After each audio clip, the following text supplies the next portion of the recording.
Hi guys, James at Rampant Lion Reviews again for you today with another beer review. For this one, we are going to head over to England once again and we're going to return to a brewery that's featured on the channel a couple of times before. So if memory serves me correctly, I've had two beers from this brewery in the past. The first one was a New England hazy IPA of some description, and then more recently we had an Imperial Stout, but that review was about a year ago, so returning to this brewery is a bit overdue on the channel, I have to say. But the beer that we're going to have a look at today is a very good one from what I've heard, and it is supposed to be one of the best beers that this brewery have done so far. So yeah, very, very curious to see what this one has in store for us. So hopefully it's another good beer, hopefully it makes for an interesting review, and as always, I hope that you guys enjoy my take on this one as well. So yeah, for this review then, we are going to head to Nottingham, which is pretty much right in the middle of England if I remember correctly, and we're going to have a look at another beer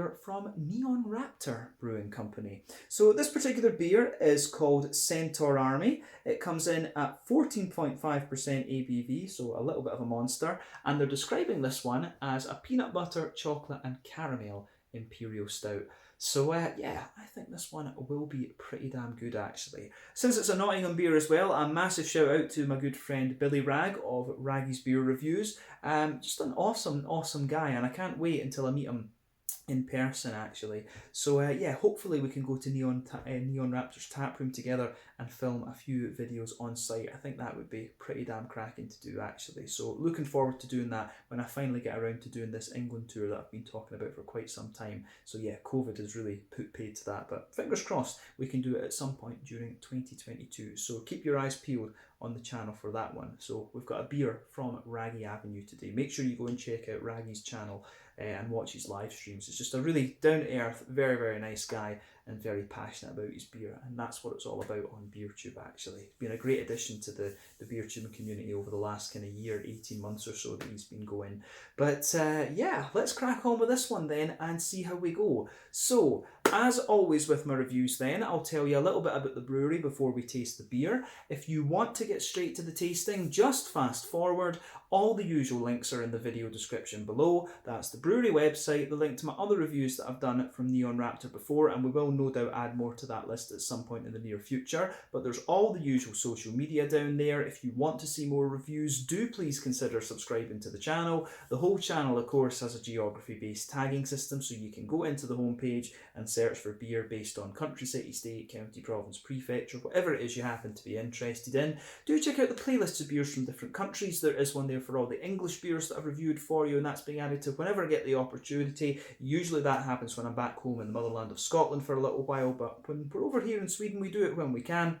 But as always, please do get in touch and let me know some of the other beers and breweries that you guys would like to see me review. But it's always great to hear from you guys that are watching the videos, and the support that you show the channel is hugely appreciated. And do make sure you check out the link to Raggy's channel as well and give him a subscribe. So anyway, on to my brewery notes then to tell you a little bit about Neon Raptor Brewing Company. So Neon Raptor, as I've told you before, are originally from Derby in England, but they're now based in Nottingham, and the company started out as the homebrewing experimentations of Adam Henderson. So he participated in and won Brewdog's local homebrewing competition back in 2015, and it was this that really kind of spurred him to turn professional. So a year later, he joined forces with Tom Ainsley and Josh Meller, both of whom were former postmen, and they started the company up officially. But the name Neon Raptor apparently is taken from Adam's hypothetical glam rock band. You know, like Steel Panther and all these guys, they've just got kind of ridiculous names. But they had originally chosen Neon Tiger, but this was apparently too close to a well-known beer brand. I do wonder if that was Tiger beer from Singapore. But originally they started off as a gypsy brewery, and they were brewing small batches of 300 litres in early 2016, and then in 2017 they started producing using a 1,000 litre kit in Burton upon Trent. But they started producing in the Sneinton market in Nottingham in 2018, and they opened up a tap room on site in June of that year as well. But since then they've been gradually expanding the infrastructure of the brewery and producing more different beers and just getting their name out there a little bit more. But they are these days a very well regarded craft brewery throughout England. These guys are one of the really well known names, and I think it's fair to say that they probably are the best known of the Nottingham craft breweries actually. But of course Raggy is the one who will be able to tell you that, but this is the one that I think most people that are not from Nottingham are most likely to have heard of. But as of January 2022, when I'm filming this review for you, these guys have produced 185 different kinds of beer, and they do a variety of different styles, but I think they are probably best known for their New England IPAs. But they do a few sour beers as well, from what I remember, and of course they've got Imperial Stouts and things like this as well. But yeah, as I say, hopefully at some point I can get to the Neon Raptor tap room with Raggy and we'll do some tastings together. I think that would be a very, very nice video actually. But yeah, that is everything I can tell you about Neon Raptor Brewing Company for the moment. If you want to learn more about these guys, you can check out the brewery website, you can follow them on Facebook and Instagram to keep up to date with all the latest goings on, and you can of course check out the Rate Beer, Untappd and Beer Advocate pages to learn a little bit more about all the different beers that these guys have done. Or go and check out Raggy's channel, because I'm sure he'll be reviewing some more beers from these guys soon. But yeah, let's crack on then and have a little look at the beer itself. So this one, as we mentioned earlier, comes in at 14.5% ABV, a peanut butter, chocolate and caramel Imperial Stout. On the back it says it's big, it's bold and it's back. This beer, with its huge malt backbone, fights your taste buds like an army of mythical beasts armed with all the chocolate, caramel and peanut butter you could ever ask for. So the ingredients in this one, interestingly, it says it's got a bit of lactose in it, so I don't know if we can consider this one like a sweet stout or a milk stout when it comes to the style categories. Not that that matters too much. The most important thing is whether it's a good beer or not. But it also contains Belgian candy syrup, which is often added to the likes of quadruples and things like that. But it's got peanut essence in it, so that's flavour essence of course. It's got caramel essence and chocolate essence. So yeah, I think what they're doing with this one is basically brewing it's basically brewing a big milk stout and then putting the flavour essences into it. I'd be curious to know whether, you know, with the flavour essences and things, what the actual difference in mouthfeel and stuff like that would be if they used, you know, proper caramel and things like that. But yeah, regardless, you know, it doesn't matter that much. Omnipollo, of course, here in Sweden, were the guys who really started that whole flavour essence thing, at least in Europe. Maybe some American breweries have been doing it earlier.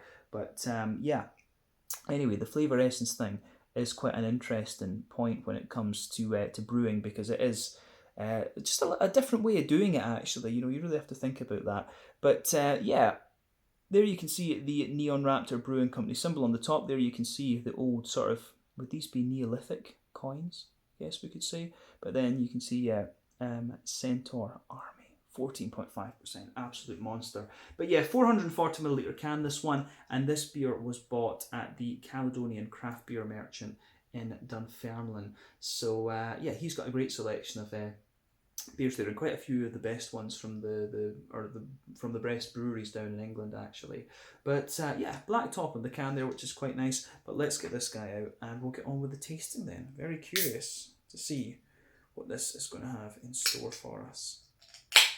Yeah, can't believe it's been about a year since I last had a beer from Neon Raptor, but there's that many breweries out there these days. It really is difficult to kind of keep track. But yeah, look at that. That's a monster. So I think for the moment, I'm drinking this one myself. It's a Thursday evening.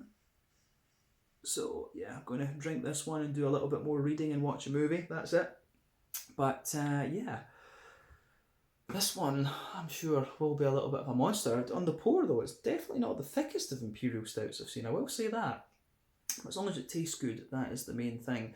But yeah, anyway, as you can see, and as you would expect, this one's poured a lovely dark ebony rosewood colour. There are one or two big bubbles sticking towards the side of the glass, and just one or two visible going up toward the bottom of the head there. But the carbonation really is not that visible in this one. You can see that the beer poured with a very, very, very thin layer of head, and I would say that it's what colour would this be? It's a very, very light beige kind of fawn type colour, but there's not enough of it really to kind of tell exactly what colour it is. But that has just faded away to be pretty much nothing. There's a few wisps sitting in the middle of the glass and a nice little ring just around the edge of it there. But overall, it does look pretty nice, and there's nothing really surprising about this beer in terms of its appearance when you consider what style it is. So yeah, in terms of the colour, remember, depends on the type of malts that you use. So that goes a long way to determine the EBC rating. It can also be affected by the length of the wort boil. The longer you boil the wort, the more the sugar's caramelised, thus you get a darker colour of beer. Quite often Imperial Stouts can have very, very long wort boils, 6 hours and even longer and things like that. And yeah, that you can usually tell from the mouthfeel and things like that in there. But any barrel aging that you do or any adjuncts that you put in can also affect the colour of the beer too. But when it comes to Imperial Stouts, and obviously with them being so dark, it is actually quite difficult to affect that colour with adjuncts or barrel aging. But yeah, nothing surprising about the appearance of this one when you consider what the beer actually is. So yeah, I think we can safely move on to the aroma and see how we go with this. I'm very curious about this actually. So let's go for it and see how we get on. Oh, that is a monster. Yeah, this is really a bit of a nostalgia trip for me actually. It reminds me of the Noah from Omnipollo. It really does. It's really just like that. This one, it feels a little bit more. It has a wee bit of that kind of granola, cakey sort of base to it. So I don't know if you could consider this one to be a pastry stout actually. So that's kind of interesting.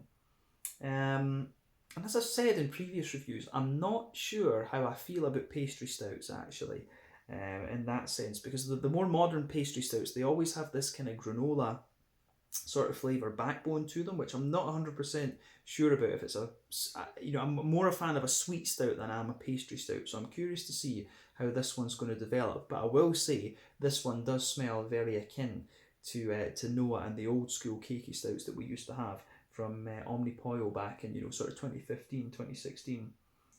But yeah, this one does smell pretty damn good, I have to say. So on the and the backbone then. So this is quite an interesting beer because the backbone of it, as I say, is that sort of granola or knäckebröd, as we would say in Scandinavia. It really has a little bit of that sort of backbone to it, but definitely a wee bit of a kind of bread crusty element to it there, and there's definitely a wee bit of that brown bready character going on. But it also smells like if you smell a chocolate brownie and you get that slightly dusty thing coming out of it, it really does smell a little bit like that nice dusty chocolate brownie sort of thing.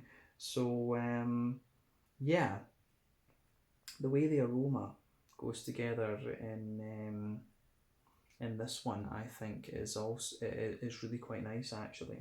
So yeah, the backbone of this one does come across as a little bit like one of these modern pastry stouts, but at the same time it has got a bit of the old school cakiness of the Omnipollo sort of things. But the other thing with that is I think some of the dryness out of it is coming from the peanut butter. I've always found that peanut butter has this really kind of dry character to it, so it really does smell to me, and peanut butter isn't something that I would really eat. I've just never been that into it.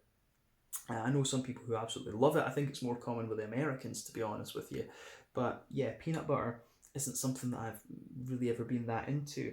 I mean, it's the same with coffee though. I love coffee stouts, but I've had peanut butter stouts before and they've always been quite nice. I like these adjuncts in big dark beers. So yeah, mixed in with that whole kind of brownie granola sort of vibe, you can smell this sort of oily peanut butter type thing, and that's really quite interesting. One of the things that's quite hard to distinguish with this beer is which aromas are coming from the malt base and which ones are actually coming from the adjuncts that have been put into the beer. And normally when you put these flavour essences into the beer, they can can come across as a little bit more oily and things. But yeah, aroma wise, I think this one, yeah, aroma wise, this one is pretty damn nice, I have to say. So yeah, for me, this one, on top of the kind of peanut buttery cakey dryness, there's a lovely big sweet chocolate to it. So yeah, you can smell it, and it's quite a milky chocolate, I would say. When there's lactose in the beer, there's not vanilla in this one, is there? Nah, not vanilla. It does have a wee bit of that kind of more milky, 30% cocoa chocolate. A wee bit of that, yeah, 30% cocoa chocolate and a wee bit more of a kind of milky chocolate sort of thing as well. But sitting on top of that, you can definitely smell that big sweet caramel note out of this one. And you know, the thing that's interesting, I was trying to look out to see if I could pick up anything from that Belgian candy syrup that's in this, but I don't really get that much of that. You know, there maybe is a wee touch of it in there, but this beer is one of these ones where it smells exactly as you would expect it to. Yeah, so the sort of bread crusted, Knecke brewed granola sort of thing in the backbone, a wee bit of that kind of dry chocolate brownie on top. There's a wee bit of, as we say, the peanut butter is kind of mixed into that. There's one or two sort of woody, nutty kind of things going on, other woody, nutty kind of things going on in there as well. Sweet chocolate, like a 30% cocoa milky milk chocolate in there. And there's also a nice big sweet brown sugary element in this one. So yeah, I really like how this beer goes together actually.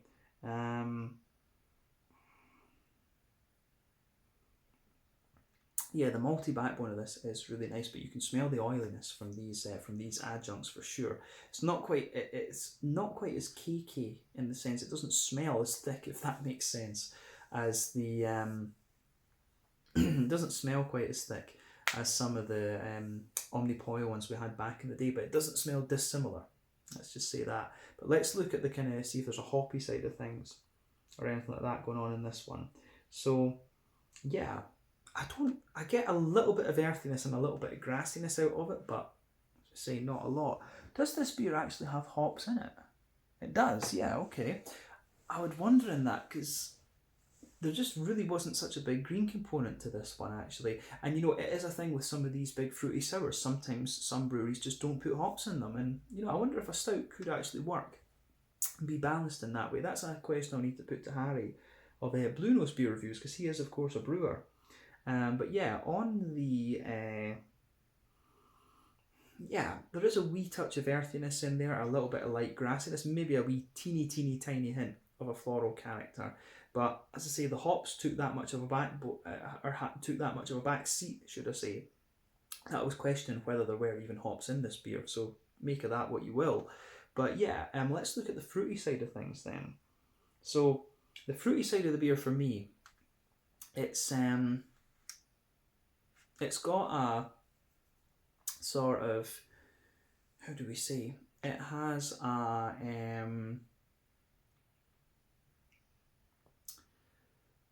it's quite, you know, it's quite a light kind of black curranty sort of backbone on the fruity side of things. The fruits in this one aren't too sharp. You get, if you take the aroma in deeply, like you do get a wee sharp hint of raisin,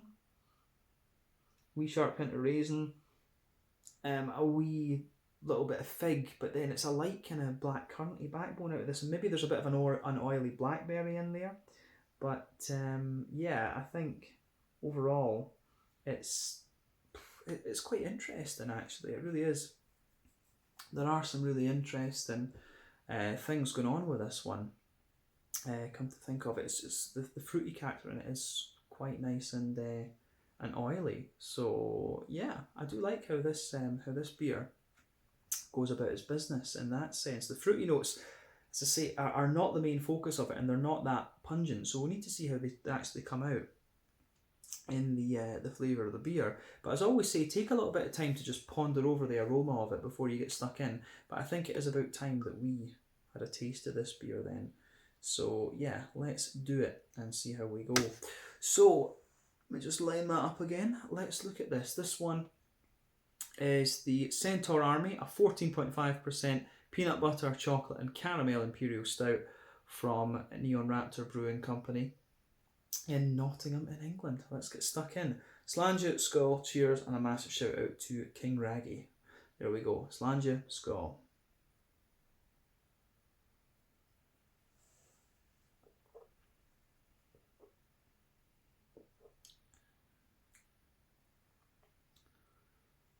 Yeah, that is pretty nice. That is pretty damn nice. Yeah, so my first impression that I got from the aroma, I'll say that it was correct. This is quite similar to the more old school cakey Imperial stouts that you were getting from Omnipollo back in the day. It really does remind me of Noah. This one really does remind me of the Noah, what was it, Pecan Mud Pie Imperial Stout.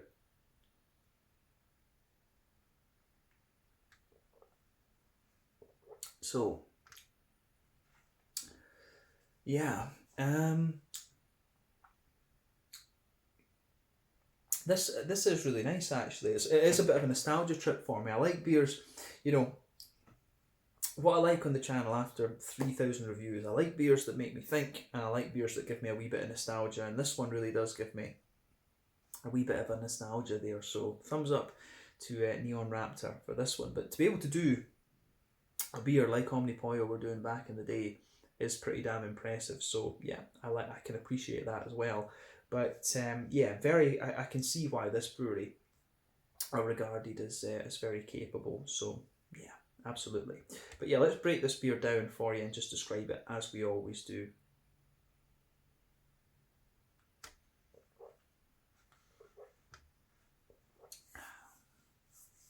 So, yeah, first off, the sort of dryness out of this beer that I was picking up in the aroma is nowhere near the level, the same level in the flavour, I should say. So let's break this beer down. The middle third of the palate, then, you can feel there is a wee bit of that kind of granola-y. Yeah, there is a wee bit of that kind of granola-y type thing in there. On top of that, it does feel a little bit like a kind of chocolate brownie in a sense. You do get a little bit of that kind of chocolate brownie kind of dryness there sitting on top of that. And maybe a wee tiny hint of like a bread crust or something like that. And as you move toward the kind of front, the front of that middle third of your palate, there are one or two little woody and kind of nutty elements to this beer as well. So yeah, I really like how that goes together.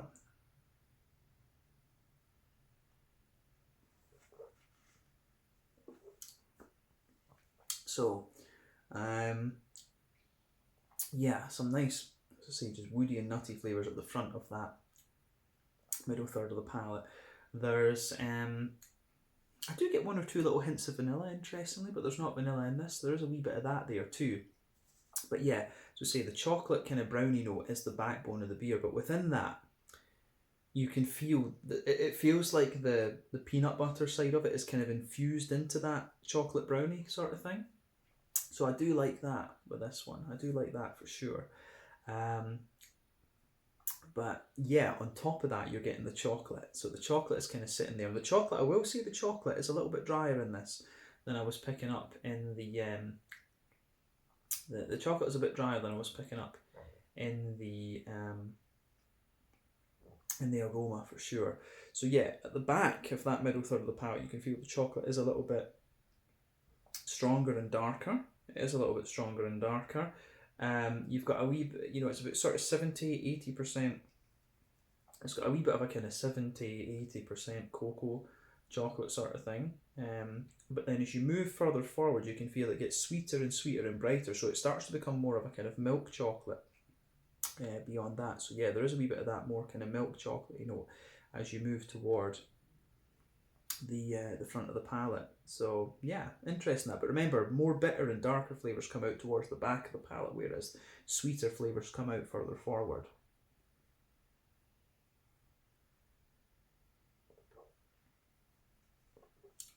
But yeah, on the on top of the kind of chocolatey layer, the chocolate, I will point out, comes out as quite oily as well. It doesn't really have the kind of dry cocoa nibby type thing that you can sometimes get, but when it's flavour essence, that makes sense. It is going to come across as a more oily flavour, and it does that.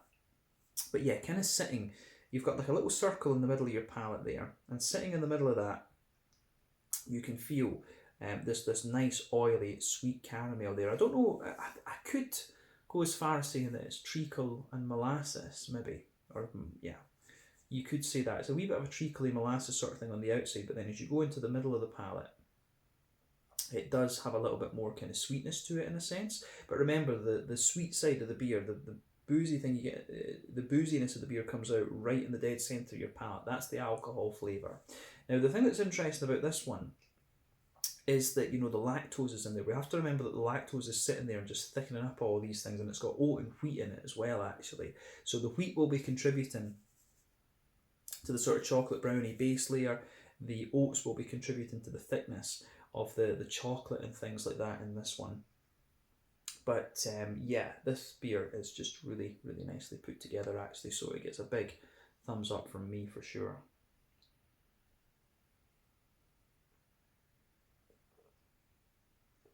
But yeah, on the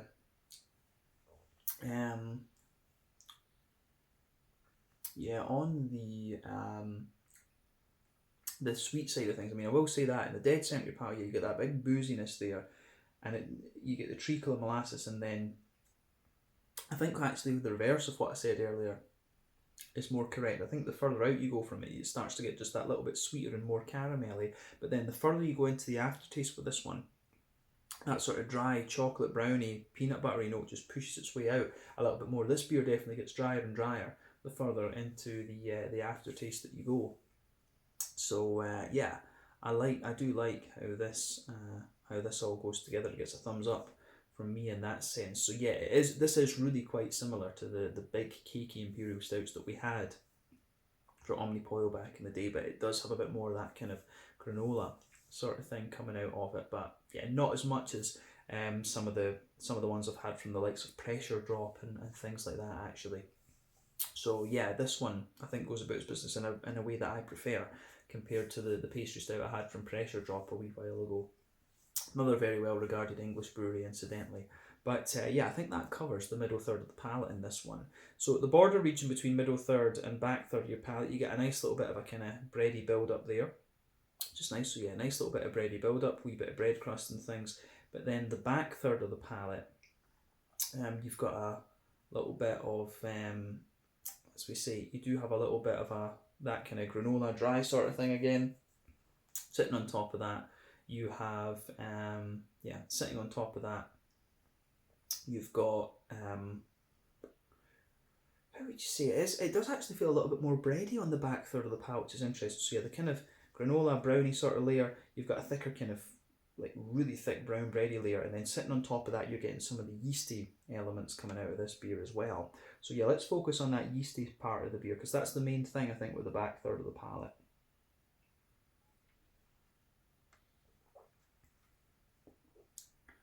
So yeah, the yeasty note for me is actually quite hard to kind of pull out. You can just feel there's a bit of it's almost like a nice kind of oily, like sweet chocolate sort of mix there. But at the very back of that front third of your palate, you can feel there is just a wee bit of a kind of crusty breadiness just sitting on top.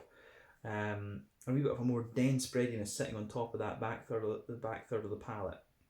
But you can certainly feel that the back third of your palate, the flavour is certainly taller there, but then as you come forward into the middle third of your palate, it condenses down a little bit, and those flavours just squash together. But yeah, the further you go into the aftertaste with this one, you will get a wee bit of a bread crusty, bready sort of thing coming out of the beer the further that you go into the aftertaste.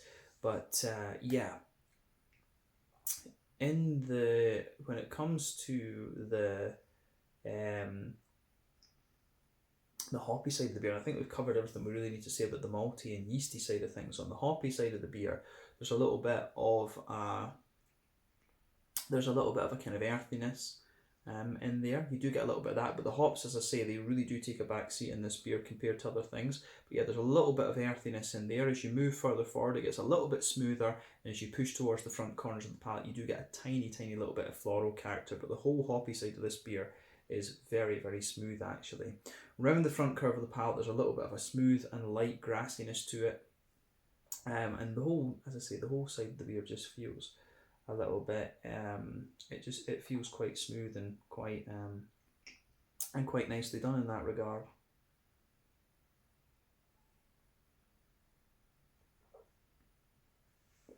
So on the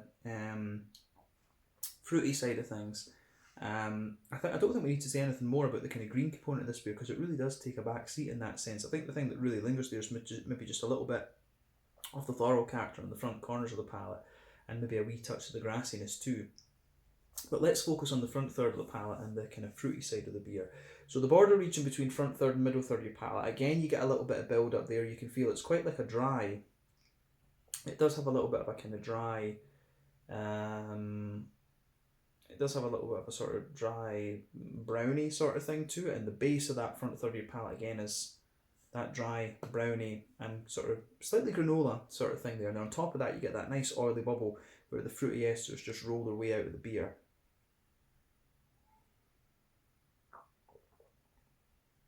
And yeah, the fruity side of the beer is a little bit more oily in things. It is a wee bit more oily in things than the and sweet, I should say, as well, and bright than the aroma would have you believe. So on top of that, there's a wee bit of a. On top of that, there is a little bit of a. How do we say? There is a little bit of a raisiny sort of thing. Underneath that, there's you get a bit of a more kind of juicy plum. Then going forward, you get more of a kind of light figgy note out of it. Then as you move into the front half of the front third of your palate, it gets a little bit more black curranty. Then there's a sort of oily blackberry, but the blackberry isn't all that sharp. So yeah, wee tiny bit of raisin, a little bit of an oily plum, the fig, soft kind of figgy character, but still, yeah, soft but oily. That's the base of the back half of the front third of your palate. Then yeah, black currant underneath in the front half, then an oily blackberry sitting on top of it. So yeah, it goes together really, really nicely, this one. Yeah, fruity side of the beer gets a big thumbs up from me. But yeah, I think that's everything we need to say about the flavour. Let's round off the review with a look at the mouthfeel then. So for me, mouthfeel on this one is, yeah, right in the middle of full bodied. It's certainly not the thickest of Imperial Stouts that I've had. But when I think about like English Imperial Stouts that I've had, it's one of the thicker English ones. And as I've explained in reviews before, in Scandinavia and the Nordic countries, I guess we should say more widely, we're quite spoiled when it comes to mouthfeel here. I'm yet to come across Imperial Stouts that can compete in terms of mouthfeel thickness than the Danish ones, the Swedish ones, Norwegians, Finnish. It's very difficult to beat that. So to me, this beer is one of the thickest ones that I've had outside of Scandinavia, so make of that comment as well what you will. But yeah, definitely kind of mid to middle of the road, full bodied for me on this one.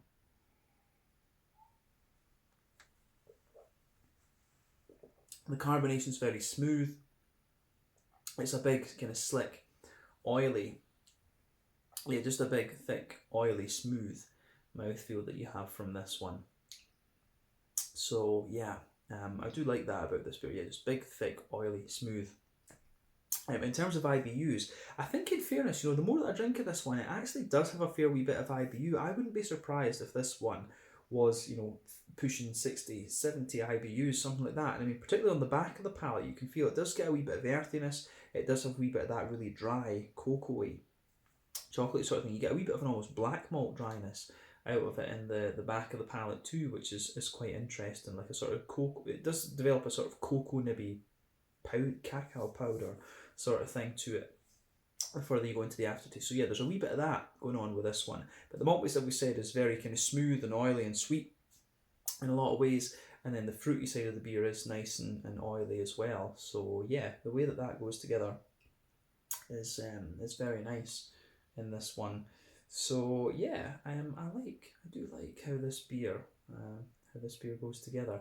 So yeah, nice juicy fruity notes, big kind of sweet malt base, but a bit of dryness coming out of it later on. I think that's a nice summary of it. But yeah, I think we can leave it at that for this one. This is a solid beer from Neon Raptor, and I'd be very curious to know if they were inspired by these old school Imperial Stouts from Omnipoil, because it really does remind me of those ones. The Noah in particular, actually. I guess yellow, it wouldn't be too far away from Yellow Belly either, come to think of it. So yeah, Interesting point.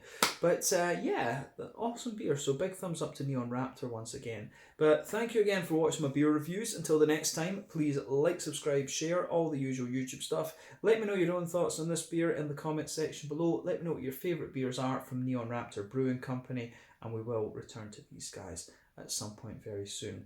This one was the Centaur Army, 14.5% ABV, chocolate, caramel and peanut butter Imperial Stout from Neon Raptor in Nottingham in England. Make sure you check out my good friend Raggy, who is based in that area, and have a look at some of his Neon Raptor reviews as well. Check out my social media, check out theirs, and check out Raggy's. Slàinte, skål, cheers, and see you guys in the next review.